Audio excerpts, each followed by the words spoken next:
Next on Worcester News Tonight, the wrecking ball may soon be coming for Our Lady of Mount Carmel. How the group trying to save it is reacting to a new decision.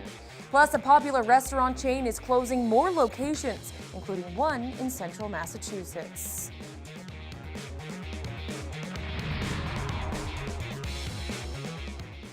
Good evening and thank you for joining us. I'm Anna Botari. Appeals brought forth by the Mount Carmel Preservation Society are unsuccessful in reversing the decision to close the building. The group has been fighting to save the former Catholic Church in Worcester for more than 3 years.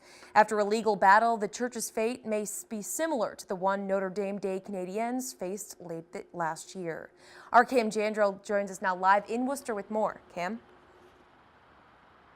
Anna, the Society says that for the last year or so, numerous developers have looked into how they would redevelop the site here on Mulberry Street. All of those ideas entail tearing down Our Lady of Mount Carmel. Now, the Society also says they continue to work with legal representation, but the future of this church does not look good.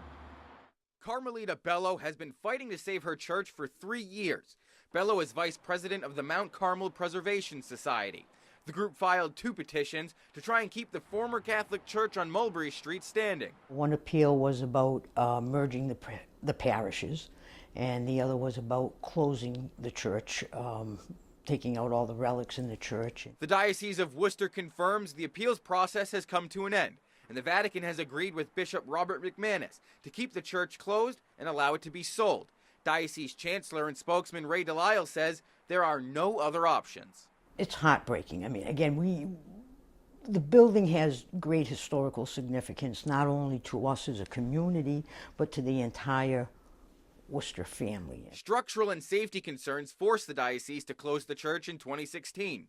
Orange X's have been painted on the building's exterior for more than a year. You've had your faith your whole life. I still have my faith in God. I believe in God. I don't believe in the setup and how the Catholic Church is operated. Bello says as demolition permits for the building run out of time, the future of Mount Carmel seems bleak. We have not given up. I mean, we're realists. You can always hope for a miracle.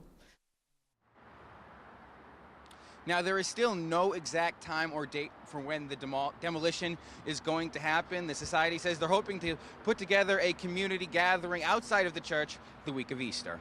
Live in Worcester tonight, I'm Cam Jandro, Worcester News Tonight. A popular restaurant chain is closing more of its locations, including one here in central Massachusetts.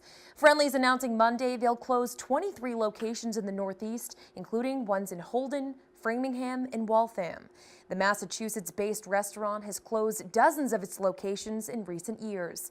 The company's CEO says the decision to close more restaurants was made after months of evaluation. Data released by the state shows Massachusetts' highest paid public employee works here in central Massachusetts. Michael Collins, the chancellor of UMass Medical School, topped the list with an overall salary of more than $1 million.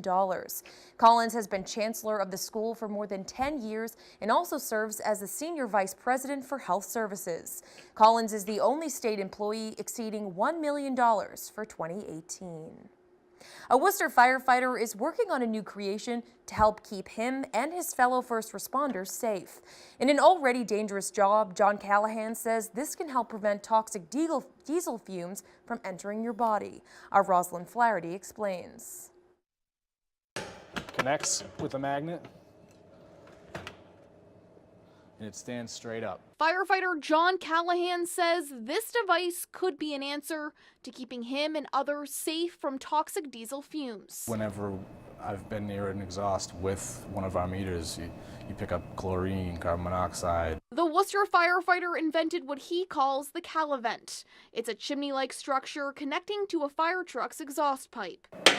It's designed to carry fumes up into the air and away from firefighters. He says he got the idea when he was at a fire over the summer. After working hard in the building, I came out and I just noticed that we had to put away all this hose, and I'm already breathing heavy, and I'm actually standing right next to a fire truck breathing in all those toxic fumes. According to the International Agency for Research on Cancer, there is some evidence of an association between diesel exhaust and bladder cancer. 1540 Connection is an organization helping people and firefighters recognize the warning signs early. They say firefighters have a 9% higher chance of getting cancer than the general public, and Callahan's work is a good step. When we think about the work that's being done in prevention around cleaning your uniform, wearing your mask, the work that John's doing around trying to keep some of the fumes out of the way of the firefighter, we have to figure out how to get people to recognize it early. Callahan says his invention is based off another device they use in the station, which gets the fumes out of their living quarters.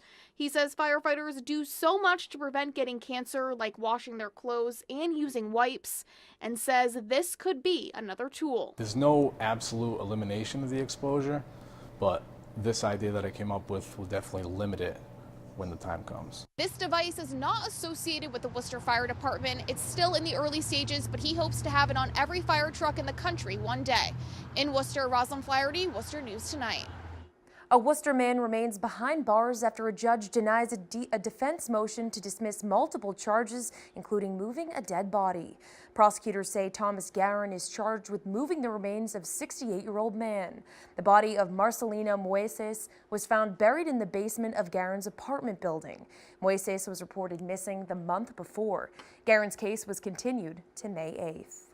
Spencer police arrest a man this weekend after they say he crashed into a building under the influence. Nearby surveillance video captured the car traveling at high speeds, going right by a group of kids. Our Chandler Walsh spoke with people nearby who say they're happy the outcome wasn't worse. A van speeds through Grove Street in Spencer before crashing into the front of a Main Street law office. Would have been tragic. Attorney Michelle Murray is relieved her wall was the only thing damaged Sunday night. Police say the driver, a 26-year-old Southbridge man, was charged with operating under the influence. Murray says there could have been a horrible accident the way he came across Route 9. There's usually a lot of traffic on this street, and he just didn't stop at the end of Grove Street and came straight across. If somebody had been driving one way or another at that moment, he would have hit them. A nearby home captured the speeding car on surveillance video. It shows several children playing close by. Christine Walker says it's common for kids like her 7-year-old grandson to be outside. Yeah, he plays outside, and that could have been very dangerous. Walker says the incident is also scary for pedestrians. I walk. I don't have a car. And I could have been up there going shopping yesterday instead of today. Attorney Murray says she's lucky she wasn't inside at the time. The vehicle pushed into the building right by her desk chair. I would have been terrified that I wouldn't have been injured. The building doesn't have any structural issues, but Murray says this isn't the first time a car has caused damage here. I think it was a little over a year ago, a car came off the road and took out my sign. Chandler Walsh, Worcester News Tonight. A private Worcester school is celebrating a milestone this week. They say a successful fundraising campaign will give their students opportunities they might not otherwise have. The Nativity School is Worcester's only tuition-free private middle school, so fundraising is a priority. In 2013, the school set out to raise $10.5 million within 6 years. Monday, they announced they've surpassed it. So we're at 10.6 million, which is great and an unbelievable achievement, especially in the landscape of educational fundraising. The school provides an all-scholarship education to underserved boys in grades 5 through 8. Some students say they've been given opportunities they may not have had if they didn't attend the school. Nativity is like a school that's always forward-thinking and always trying to like be the next school to do something that's big and try to make an impact on all the kids or all the students that come here and try to change everyone's life and make their lives better here. Nativity also helped me be a man for others. I learned how to help other people without expecting a reward in return, and how to be generous to other people genuinely. I feel like the world is at my fingertips just because of this small school. School President Patrick Maloney says a majority of the support didn't come from alumni or their families. We're really raising money from people who think this is a good idea. They never attended the school, they don't have any family that attended the school, but they just think this is something that the city needs, and they like what's happening here and want to support it. Maloney says the success of students has been incredible. 100% of its high school age graduates are currently enrolled in school or a specialized high school program, and 95% of graduates complete those programs in 4 years. We're just glad that this experiment really is proving to be a successful one. Maloney says the campaign officially ends June 30th.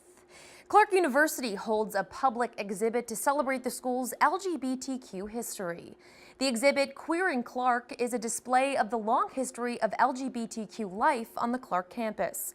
Professor Robert Tobin says the goal is for people to understand the history of gay culture and that it's been around at Clark since the 1970s. He hopes this exhibit leads to a more open conversation. I will say queer has become a little more normal, but I understand that in the outside world it still has a bit of an edge to it.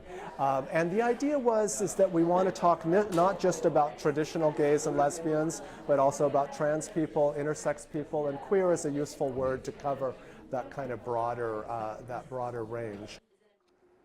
The exhibit will be open through September 30th.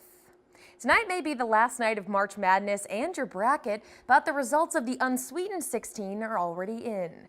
Polar Seltzer's Unsweetened 16 puts seasonal limited edition flavors against each other. The winner is being added to this year's round favorites. The Instagram votes are in, and the winner is Ginger Lime Mule.